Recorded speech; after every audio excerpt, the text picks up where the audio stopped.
সবাইকে শুভেচ্ছা। সাম্প্রতিক ভূমিকম্পে অনেকেই আতঙ্কিত হয়েছেন। আজ আমরা জানব কি করলে জীবন রক্ষা করা যায়। ভূমিকম্পের সময় প্রথমেই শান্ত থাকুন, আতঙ্কিত হবেন না। যদি আপনি ঘরের ভিতরে থাকেন তাহলে একটি মজবুত টেবিল বা আসবাবপত্রের নিচে আশ্রয় নিন।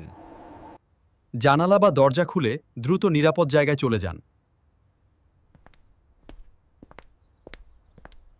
লিফট ব্যবহার করবেন না, সিঁড়ি ব্যবহার করুন।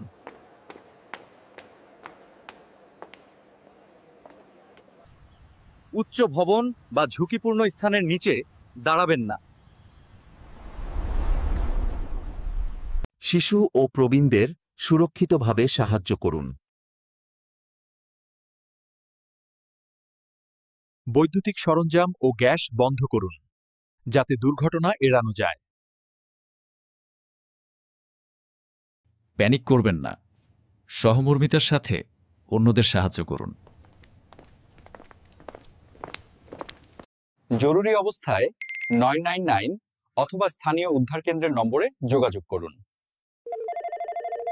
আহত ব্যক্তিকে প্রাথমিক চিকিৎসা দিন। গুরুতর আহতদের হাসপাতালে পাঠান। সরকারি নির্দেশনা ও আপডেট নিয়মিত শুনুন।